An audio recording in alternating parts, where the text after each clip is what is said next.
탈무드에 이런 이야기가 나와 있습니다.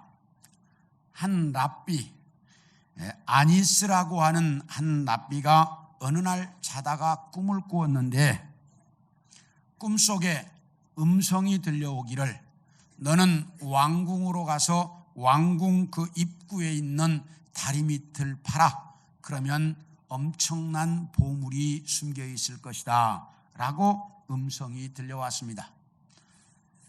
그 꿈을 꾸었지만 랍비로서 하나님을 믿는 사람으로서 꿈이 별거 있겠어, 어쩌다가 꿈이 있겠지, 이렇게 치부해버리고 별로 신경 쓰지 않았습니다.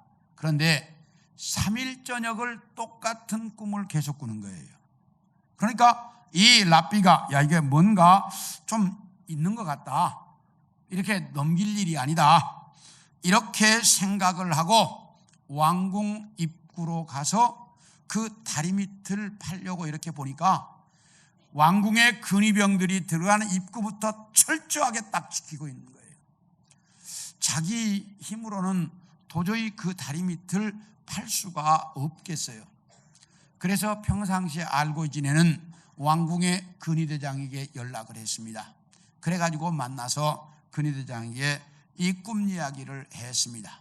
그리고 내가 저 밑을 좀 팔려고 하는데 도저히 안 되겠다, 어떻게 하면 좋겠느냐 그랬더니 근위대장이 막 호탕하게 한바탕 웃고 나서 당신 랍비지 않냐, 랍비가 세상에 어떻게 그 꿈을 믿고 저 왕궁 밑에 다리를 파겠다고 여기까지 왔단 말이냐, 그게 당신 온전한 정신이냐, 이러면서 이 랍비가 비웃더니 비웃는 쪼로 또 이렇게 말합니다. 나도 요즘 계속 똑같은 꿈을 꾼다, 저녁마다. 그런데 무슨 꿈이냐, 너는 저 도시로 가서 아니스라고 하는 사람의 집 부엌을 팔아. 그러면 보물이 숨겨 있을 것이다 라는 꿈이었다. 그런데 생각해봐라, 저 도시에 아니스라고 하는 사람이 몇 명이나 있겠냐, 당신 이름도 아니스 아니냐. 그 수많은 사람들이 자기 집 그 부엌을 파라고 인정해 주겠냐. 그러면 저 도시에 가서 그 말했다가 나는 완전히 뭔가 그 사람들로부터 정말 놀림당한 놀림감이 되고 말 것이다. 그러니 그런 쓸데없는 생각하지 말고 그냥 돌아가서 편히 당신 납비일이나 하시라고. 그러면서 근위대장이 돌아갔습니다. 참 근위대장에게 이야기했다 랍비가 한마디로 말해서 뭐 했어요? 쪽팔렸지.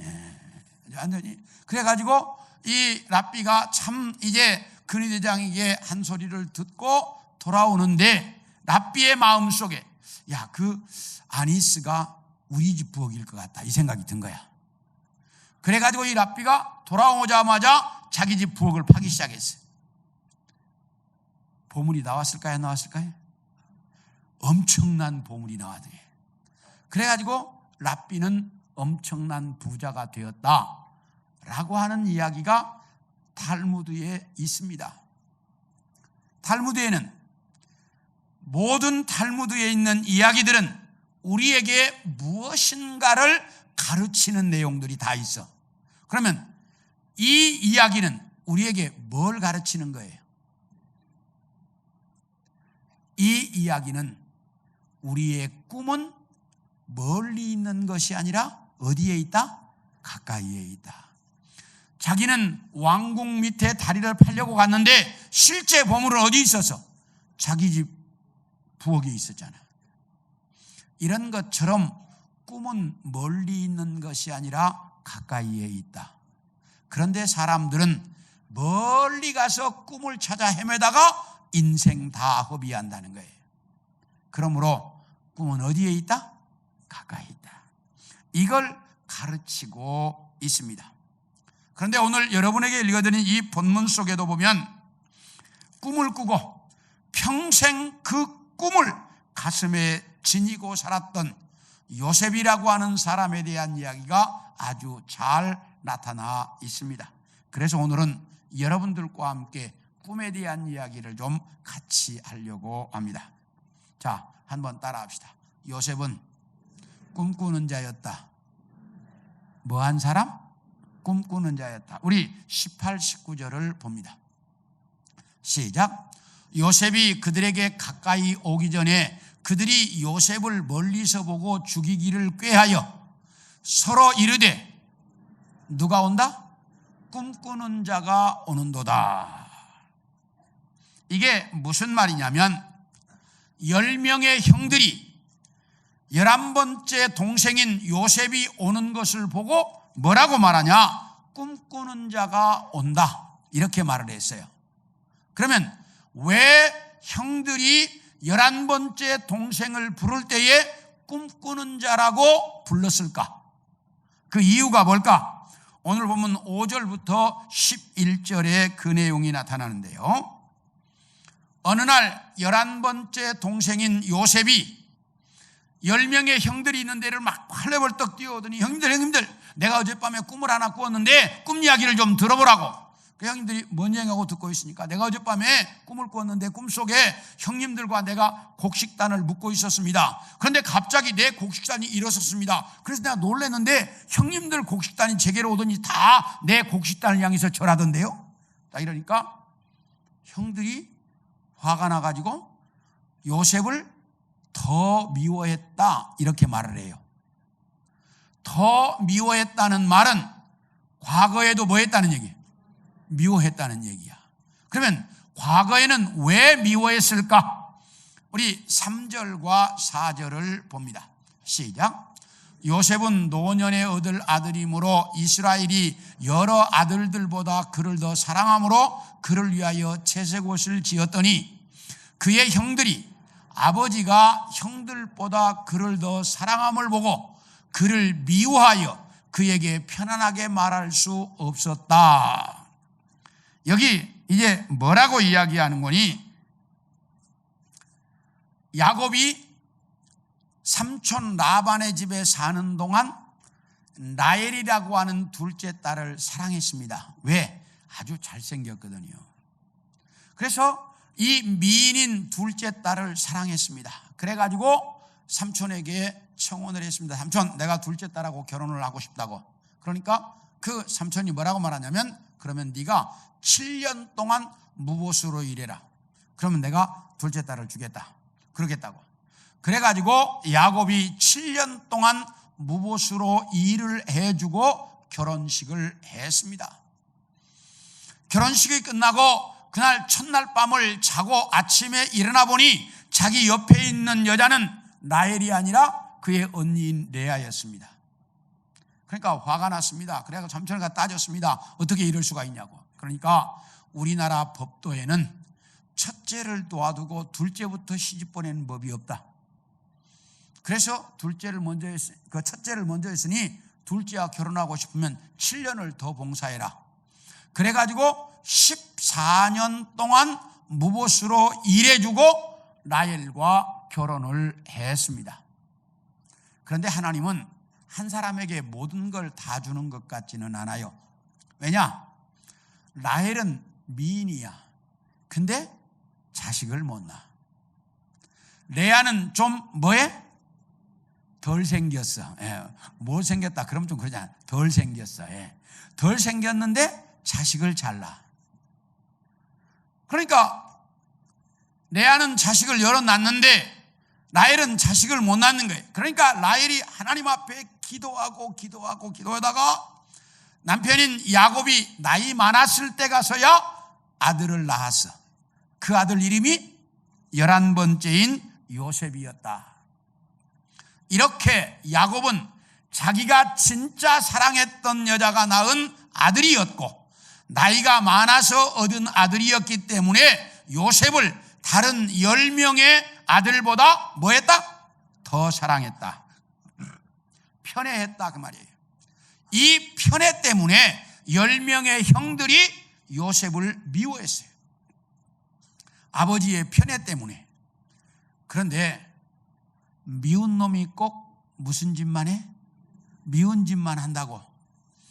이 11번째 동생이 10명의 형들이 잘못하면 그걸 누구한테 가 고자질하지만 아버지한테 일러 바치는 거야. 세상에서 제일 미운 놈이 누구예요? 고자질하는 놈이잖아. 그러니까 그렇지 않아도 미운데 미운 게 미운 짓만 하는 거야. 그렇지 않아도 아버지가 편해서 미워 죽겠는데 그놈이 자기들이 잘못하면 아버지한테 일러 바치니까 형들이 미워가지고, 여기 성경에 뭐라, 한 번도 편안하게 말하지 않았다 이렇게 말을 해. 그러니까 형들이 요셉에게 말할 때는 거야 다 불퉁불퉁하는 거예요. 동생한테 좋은 말로 말을 안 했어. 그런데 이놈이 어느 날 와가지고 또 무슨 이야기를 해? 꿈 이야기를 하는데 자기들이 지 곡식단한테 뭐 한다고? 절한다고 꿈. 그러니까 이 형들이 요셉을 더 미워했다 이렇게 말을 하는 거죠. 이렇게 미워하는데, 그래서 막 속이 부글부글 끓는데 어느 날 와서 또 이야기하는 거야. 형님들, 내가 어젯밤에 잠자다가 꿈을 또 꾸었는데 해와 달과 11별이 나한테 절하던데요? 딱 이런 거야. 그러니까 10명의 형들 얼굴색이 딱 변하는 거야. 이걸 누가 봤냐? 아버지 야곱이 딱 봤어요. 그러니까 아버지 야곱이 딱 그 얘기를 듣고, 야 이놈아, 그러면 네 어머니와 나와 네 형들이 다 너한테 절한다는 말인데 그게 사실이겠냐? 이 말도 안 되는 소리지 마라. 그래가지고 요셉에게 꿈 이야기를 못하도록 아버지가 딱 막아버렸어요. 그래서 요셉은 더 이상 꿈 이야기가 나타나지 않습니다. 그런데 형들의 마음 속에는 이 요셉이 어떤 자로 자리 잡고 있다? 꿈꾸는 자로 마음에 자리 잡고 있었다. 그래서 들에서 양을 치고 있다가 11번째 동생이 오는 것을 보고 뭐라고 말하냐? 자 봐라, 꿈꾸는 자가 온다 이렇게 말을 했어요. 그래서 형들의 가슴 속에는 이 11번째 동생 요셉은 꿈꾸는 자로 머리에 남아 있었다. 우리 사무엘상 17장 34, 37절을 봅니다. 시작. 다윗이 사울에게 말하되 주의 종이 아버지의 양을 지킬 때에 사자나 곰이 와서 양떼에서 새끼를 물어가면 내가 따라가서 그것을 치고 그 입에서 새끼를 건져내 얻고 그것이 일어나 나를 해하고자 하면 내가 그 수염을 잡고 그것을 쳐주겠나이다. 주의 종이 사자와 곰도 쳤은즉 살아계시는 하나님의 군대를 모욕하는 저 할례받지 않는 블레셋 사람이리이까 그가 그 짐승의 하나와 같이 되리이다. 또 다윗이 이르되 여호와께서 나를 사자의 발톱과 곰의 발톱에서 건져내셨은즉 나를 이 블레셋 사람의 손에서도 건져내시리이다. 사울이 다윗에게 이르되 가라, 여호와께서 너와 함께 계시기를 원한다. 이게 이제 무슨 이야기냐면 이스라엘 나라와 블레셋 사이에 전쟁이 벌어졌습니다. 그래서 이쪽 산에는 이스라엘 군대가 딱 진을 치고 있고 이쪽 산에는 블레셋 군대가 딱 진을 치고 있어요. 서로 마주보고 있는데 블레셋 진영에서 골리앗이라고 하는 아주 거대한 장군이 딱 나오더니 이스라엘 진영을 향해서 외칩니다. 야, 이 이스라엘 놈들아, 이렇게 서로 여럿이 전쟁할 필요 없이 나와 너희 나라에서 제일 전쟁 잘하는, 싸움 잘하는 놈 하나 내보내라. 그래서 1대1로 딱 맞짱 떠가지고 이기는 놈이 전쟁 이기는 걸로 사자. 이렇게 골리앗이 소리를 지릅니다. 그러나 이스라엘 진영에서는 아무도 찍소리도 못하고 있습니다. 그러니까 이 골리앗이 욕을 하고 저주를 퍼부어댑니다. 이 머저리 같은 이스라엘 놈들아, 한 놈 나오라는데 왜 안 나오냐? 그래서 소리를 질러댑니다. 그러나 이스라엘 진영에서는 아무도 고개도 못 내밀었습니다. 왜? 골리앗이 너무나 거대한 장군이었고 유명한 장군이었기 때문에 아무도 싸워볼 생각조차 못하고 있었습니다. 그런데 이때 다윗이 아버지의 심부름으로 이 전쟁터에 왔다가 이 이야기를 듣습니다. 이 소리를 듣는 순간 화가 나가, 아니 저런 못된 놈, 저렇게 할례받지 않는 놈이 감히 하나님의 할례받은 하나님의 군대를 욕해? 저런 나쁜 놈, 내가 나가서 저거 죽여버려야지. 이러면서 다윗이 딱 나가겠다고 나타났습니다. 그러니까 사울 임금이 다윗을 보자마자 기가 찼습니다. 야, 저긴 거대한 장군이야. 너는 이제 조그만 소년인데 네가 가서 싸워보겠다고? 이게 말이 되는 소리냐? 안 된다. 사울 임금이 안 된다고 거절했습니다. 그러니까 다윗이 이렇게 말합니다. 임금이요, 내가 들에서 양을 칠 때에 사자나 곰이 나타나서 우리 양을 물어가면 내가 쫓아가서 사자를 죽이고 곰을 죽이고 내가 양을 찾아왔습니다. 내가 그때 사자나 곰을 죽였던 것처럼 내가 가서 저 블레셋 놈 저놈도 내가 사자나 곰처럼 죽이겠습니다. 사자와 곰의 발톱에서 나를 건져주셨던 하나님이 저 블레셋 놈의 손에서도 건져주실 줄로 믿습니다. 이게 다윗이 이제 사울 임금에게 한 말이었습니다. 다윗에게는 이런 꿈이 있었습니다. 사자나 곰의 발톱으로부터 건져주시는 하나님, 골리앗 그 손으로부터도 건져주실 것이라고 믿는 이 꿈, 이 세상에 어떤 고난과 어려움이 닥쳐와도 그 속에서 건져주실 하나님에 대한 믿음, 자기 인생 시작부터 마지막 날까지 인생을 살아가면서 만나는 수없이 많은 환난 속에서라도 나를 건져주실 하나님에 대한 꿈, 이것을 다윗은 가지고 살았습니다. 이 꿈이 다윗을 위대한 임금으로 만들었습니다. 그렇기 때문에 우리는 이 땅에 사는 날 동안 각자가 꿈을 가지고 살아야 합니다. 고고학자 술레이만이라고 하는 사람은 8살 때 아버지가 생일 선물로 어린이 세계사라고 하는 책을 한 권 사줬습니다. 그 책을 읽다가 8살 때 나는 어른이 되면 고고학자가 돼야 되겠다, 이렇게 꿈을 갖기 시작합니다. 그리고 그 어린이 세계사 속에 나오는 호모라고 하는 사람이 쓴 시를 좋아해서 여러 번 읽다가 그 시에 나오는 트로이라고 하는 시가 나오는데, 그 시가 나오는데 이 트로이라고 하는 시를 내가 한번 가봐야 되겠다. 이게 이제 술레이만의 꿈이었습니다. 내가 트로이가 진짜 있었는지, 있다면 어떤 도시였는지 내가 한번 찾아봐야 되겠다. 이게 꿈이었습니다. 이 꿈을 가지고 열심히 공부해서 대학에 가서 고고학을 전공했습니다. 그리고 이걸 찾아 나서려고 하니까 어마어마한 돈이 필요했습니다. 그래서 사업을 시작합니다. 사업에 성공해서 엄청난 돈을 벌었습니다. 그러니까 딱 사업을 접고 이 트로이라고 하는 도시를 찾아 나서겠다고 짐을 꾸리고 다 사람을 모아갖고 출발합니다. 그러니까 사람들이 다 비난하고 욕했습니다. 뭐라고 욕했느냐? 야, 트로이라고 하는 도시는 신화 속에 나오는 도시야. 신화 속에 나오는 도시, 있었는지 없었는지도 모르는 그런 도시를 찾아간다는 게 이게 제정신으로 할 짓이냐? 그리고 너는 지금 사업에 엄청 성공해서 사업이 그렇게 잘 나가는데 잘 나가는 사업을 왜 접어? 네가 그렇게 멍청해? 이러면서 가족부터 시작해서 모든 사람들이 다 비난하고 욕했습니다. 그러나 술레이만은 모든 사업을 딱 접어버리고 돈 챙겨가지고 다 이제 이 트로이를 발견할 학자들을 모아가지고 탐사팀을 꾸려서 출발했습니다. 그래가지고 어마어마한 시간이 들어가고 엄청난 노력을 기울이고, 그래서 그 근처를 다 사십하던 어느 날 금으로 된 주전자 하나를 발견합니다. 야, 여기다, 파자. 그래가지고 그 밑을 계속해서 팔아 들어가서 트로이라고 하는 도시를 발견하게 됩니다.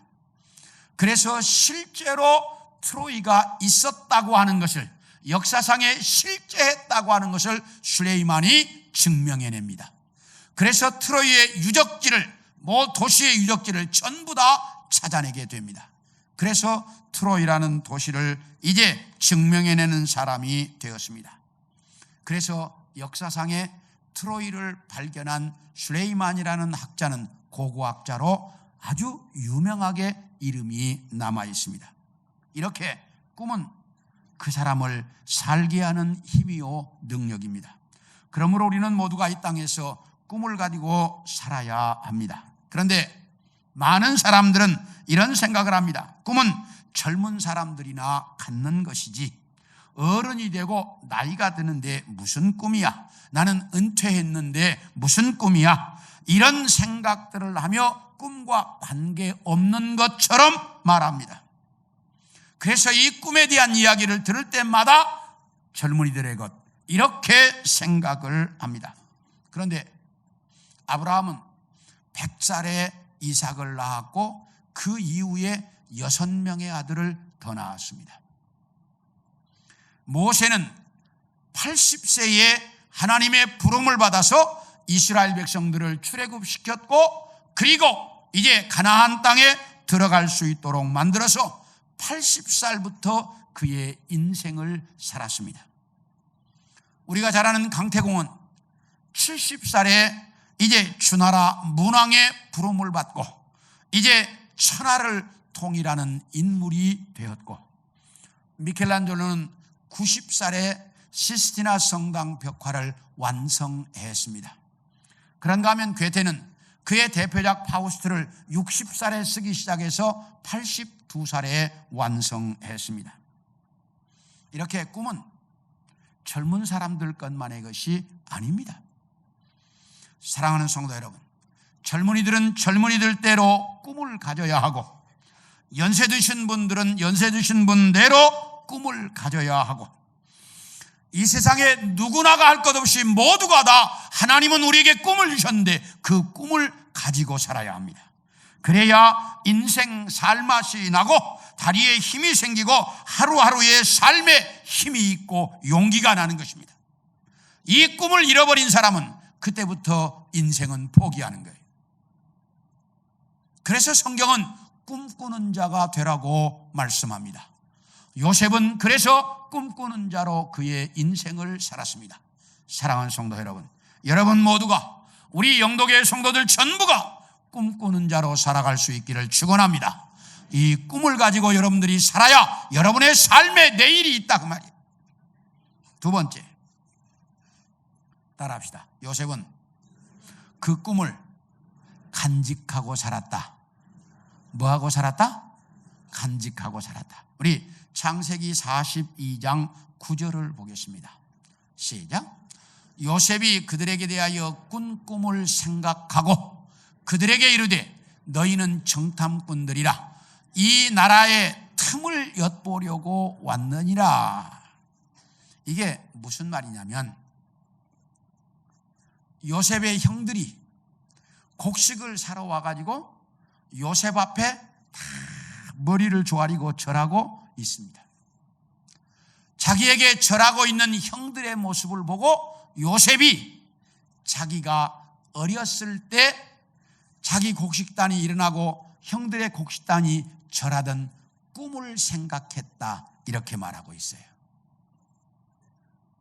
그렇다면 요셉은 일생을 살아가면서 그 꿈을 잃어버린 적이 없었다는 거예요.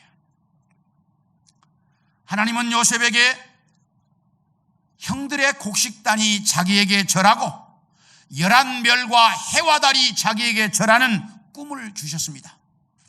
요셉은 이 꿈을 가지고 일평생을 살았습니다. 그런데 그 꿈은 쉽게 이루어지지 않았습니다. 오히려 그 꿈 때문에 요셉은 죽을 고비를 여러 번 넘겨야 했습니다. 우리 20절을 같이 좀 보겠습니다. 자, 같이 시작. 자, 그를 죽여 한 구덩이에 던지고 우리가 말하기를 악한 짐승이 그를 잡아먹었다 하자. 그의 꿈이 어떻게 되는지를 우리가 볼 것이니라. 여기 무슨 말이냐면 들에서 형들이 양을 치고 있는데 아버지 심부름으로 요셉이 옵니다. 그러니까 그 요셉을 보고 형들이 야, 저기 꿈꾸는 자가 온대. 저놈 우리 죽여버리자. 저놈 죽여서 저놈이 꾸었다는 꿈이 개꿈이라는 걸 좀 증명해 주자. 이렇게 형들이 이야기하고 있습니다. 그리고 아버지에게는 짐승에게 잡혀먹었다고 그렇게 보고하자. 이렇게 형들이 이야기하고 있습니다. 이렇게 요셉은 그 꿈 때문에 첫 번째 죽을 고비를 맞이합니다. 그런데 그때 맏형인 장자 르우벤이 이렇게 이야기합니다. 야, 저 요셉 저놈도 우리와 같은 피를 나눴는데 근데 저거 우리 손으로 죽이면 되겠냐? 그러니 우리 손으로는 죽이지 말고 저 깊은 구덩이 저기 있지 않냐? 저 구덩이다 던져버리자. 그러면 저 구덩이에서는 스스로는 절대로 못 나와. 그리고 여기는 사람들이 지나다니는 데도 아니야. 그러니까 그 안에서 죽게 놔두자. 그게 낫지 않겠냐? 그러니까 다른 농사인들이 옳다고 그래가지고 요셉을 구덩이에 집어 던져버렸습니다. 그리고 얼마간의 시간이 지났습니다. 시간이 지났는데 넷째 형인 유다가 이렇게 이야기합니다. 아니, 저 속에서 그냥 굶어 죽게 놔두는 것보다 저기 지금 노예상들이 지나가지 않냐. 근데 지나가는 노예상한테 팔아버리자. 그러면 눈에 가시같이 미운 놈 없어져서 좋고 또 하나는 우리에게 뭐도 생겨? 돈도 생기지 않냐. 그러니 팔아버리자. 그러니까 다른 형제들이 그렇게 하자고. 이렇게 해서 요셉이 이제 죽을 고비는 넘겼지만 종이 됩니다. 이렇게 해서 남의 나라에 팔려가게 되었습니다. 이렇게 노예가 된 요셉이 애굽의 경호대장인 보디발의 집에 노예로 팔려갔습니다. 노예로 이 주인 보디발이 이 하나를 사왔는데 사와놓고 보니까 아주 지혜로워요. 하는 일을 보니까 아주 똑똑해요. 총명해요. 리더십이 있어요. 사람들과 관계가 아주 좋아요. 저놈 쓸만하다. 그리고 이 주인이 가정총무로 삼았습니다. 그래서 보디발의 집에 가정총무가 되었는데 그런데 요셉은 똑똑할 뿐만 아니라 아주 잘생겼어요. 이게 잘생긴 건 언제나 한몫을 하는 것 같아. 이렇게 요셉이 아주 잘생겼어. 그러니까 그 집의 안주인이 요셉을 유혹하는 거야. 그런데 요셉은 꿈이 있는 사람이고 하나님을 믿는 사람이기 때문에 그 안주인의 유혹에 넘어가지 않았습니다. 그러니까 자존심이 상한 이 안주인이 자기 남편에게 저놈이 나를 범하려고 했다고 거짓말로 이렇게 고발을 했습니다. 이래서 요셉은 그 주인에 의해서 정치범들이 갇히는 그런 감옥에 갇히게 되었습니다. 이렇게 해서 두 번째 죽을 고비를 맞이합니다. 그런데 하나님이 요셉에게 지혜를 주셔서 그 감옥에서 꿈을 해석함으로 말미암아 애굽이라는 거대한 나라의 총리가 되었습니다. 이렇게 꿈은 쉽게 이루어지지 않습니다. 우리는 이 꿈이 금방 이루어질 것 같으면 얼마나 좋겠어요. 그런데 이 꿈은 쉽게 이루어지지 않는다는 거예요. 하나님께서 분명히 아브라함에게 네게 아들을 주겠다고 약속했는데 25년 만에 아들을 얻었습니다. 참 긴 시간이었습니다. 사도 바울에게 너는 이방의 사도로 세운다고 하나님이 분명히 말씀하셨는데 사도 바울이 이방 사도로 부름받고 나서 250년 만에 로마의 기독교가 공인되었습니다. 쉽게 꿈은 이루어지지 않습니다. 미국인들에게 꿈의 대명사로 알려져 있는 사람이 있습니다. I have a dream. 나에게 하나의 꿈이 있습니다라고 하는 말 연설로 세계적으로 다 알려져 있는 말틴 루터 킹 목사입니다. 미국에서 개인 사람의 생일을 국경일로 정한 사람이 딱 두 사람이 있습니다. 미국 역사에. 첫 번째는 조지 워싱턴. 조지 워싱턴이 태어난 날이 국경일이에요. 두 번째, 루터 킹이 태어난 날이 국경일입니다. 미국은. 그래서 말틴 루터 킹의 이제 그 탄생일이 국경일이에요. 이 두 사람이 이렇게 미국인들에게 영향력을 주고 있습니다. 그런데 이런 말틴 루터 킹이 크리스천 센츄리라고 하는 잡지에 이런 글을 기고했습니다. 나는 지난 몇 년 동안 편할 날이 거의 없었습니다. 엘라베마 감옥에 5번 투옥되었고 내 집이 2번 폭파되었으며 나와 내 가족을 죽이겠다는 전화를 수시로 받고 있습니다. 그리고 실제로 칼에 찔려서 죽을 뻔하기도 했습니다. 정말 더 이상 이 짐을 지고 가야 하나 하고 고민도 했고 조용하게 살고 싶다는 유혹도 받았습니다. 그러나 나는 이 꿈을 내려놓을 수가 없습니다. 그래서 나는 이 꿈을 마지막까지 지고 갑니다. 그러다가 그는 그 꿈 때문에 이제 이렇게 백인들이 쏜 총탄에 죽고 말았습니다. 그러나 이 루터 킹이 꾸었던 꿈은 전 미국인들의 꿈이 되었습니다. 백인과 흑인이 한 상에 앉아서 같이 먹고 같이 춤추고 같이 꿈꾸고 미국이라는 나라를 함께 세워가는 날, 있는 자나 없는 자나 배운 자나 못 배운 자나 다 함께 미국이라는 나라를 세워가는 꿈, 이 꿈은 전 미국인들의 꿈이 되었습니다. 그래서 루터 킹의 꿈은 전 미국인들의 꿈이 되어서 미국인들에게 존경받고 있습니다. 사랑하는 성도 여러분, 요셉은 여러 번 죽을 고비를 넘기면서도 그 꿈을 내려놓지 않았습니다. 그 꿈을 가슴에 간직하고 살았습니다. 루터 킹은 죽으면서도 그 꿈을 내려놓지 않았습니다. 우리 성도들 여러분도 각자가 하나님이 주신 꿈이 있는 줄로 압니다. 이 꿈을 여러분의 가슴 속에 깊이 간직하고 그 꿈과 함께 살아갈 수 있기를 소원합니다. 이 꿈은 나이가 들었거나 젊었거나 있거나 없거나 배웠거나 못 배웠거나 우리 모두에게 하나님이 각자 믿음의 사람들에게 꿈을 주셨어요. 이 꿈을 잃지 말고 이 꿈을 잡고 여러분들이 여러분의 삶을 살아갈 수 있기를 소원합니다. 마지막으로 요셉은 그 꿈을 이루었다는 사실입니다. 우리 창세기 42장 6절을 읽겠습니다. 시작.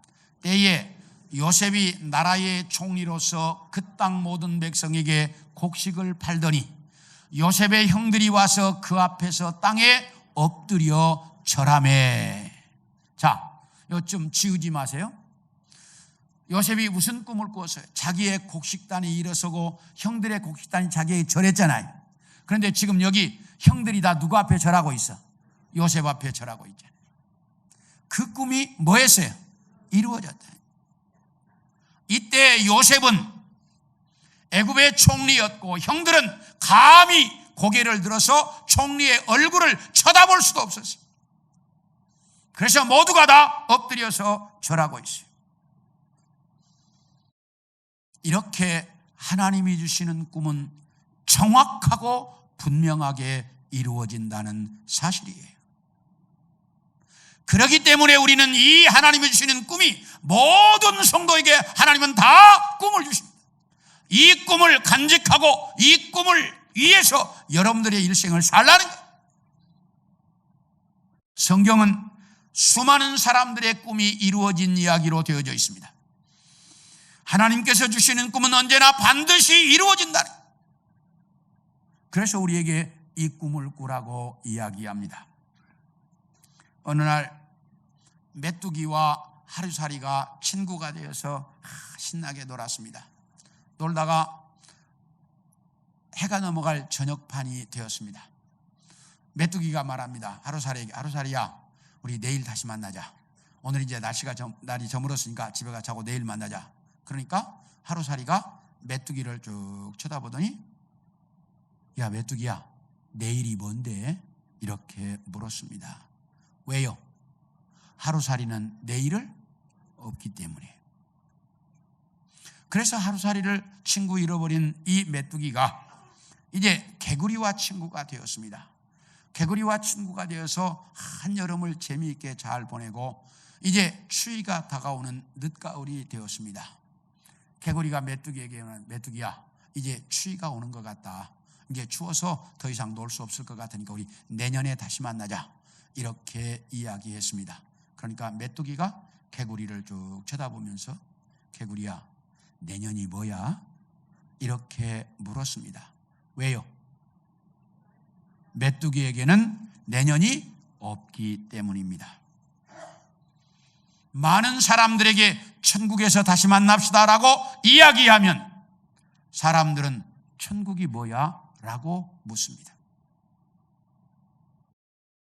왜요? 천국을 모르기 때문입니다. 그런데 하루살이가 뭐냐고 물었던 내일은 분명히 존재하고, 메뚜기가 내년이 뭐라고 물었던 내년은 분명히 존재하는 것처럼 천국도 분명히 존재한다는 거예요. 그런데 하루살이나 메뚜기처럼 내일이나 내년을 모르기 때문에 사람들이 천국을 모르니까 천국이 뭐냐고 묻는 거, 천국이 없다고 말하는 거예요. 우리는 분명히 천국에 대한 꿈을 꾸어야 합니다. 우리는 하나님이 주신 이 나라에서 우리에게 주신 꿈을 가져야 합니다. 그 꿈을 위해서 하루하루를 살아야 합니다. 그래야 우리의 삶에 재미가 있어요. 꿈은 마음의 기쁨과 행복감과 활력을 주고, 머리에는 긍정적인 생각과 창조적인 생각이 떠오르게 하고 삶의 강철 같은 의지를 줍니다. 그러나 꿈이 없으면 마음은 답답하고 허무함이 생기고, 몸은 무기력해지고, 머리는 부정적인 생각들로 가득 차고 삶의 의지는 무너져버린 것입니다. 왜? 꿈은 하나님과 연관되어져 있기 때문입니다. 그러나 꿈이 없는 것은 하나님과의 연관이 끊어지기 때문이에요. 그래서 인생의 의미가 없어요. 사랑하는 성도 여러분, 오늘은 2019년도가 마지막 가는 12월 첫째 날입니다. 이제 한 해를 잘 마무리하고 새해를 준비하면서 꿈을 가지고 새해를 준비할 수 있기를 소원합니다. 여러분들에게 새해에 대한 꿈이, 명년에 뭘 어떻게 해보겠다는 꿈이 없으면 그건 여러분의 삶의 의미가 없어요. 아무 의미 없는, 이제 2020년도를 향해서 내가 뭘 어떻게 해보겠다는 분명한 하나님이 주시는 그 꿈을 가지고 새해를 설계하고 새해를 준비하고 시작할 수 있는 우리 성도들 모두가 되어질 수 있기를 축원합니다. 그래서 여러분의 삶의 요셉처럼 그렇게 하나님의 축복이 넘쳐나는 그런 우리 성도들 모두가 되어질 수 있기를 소원합니다.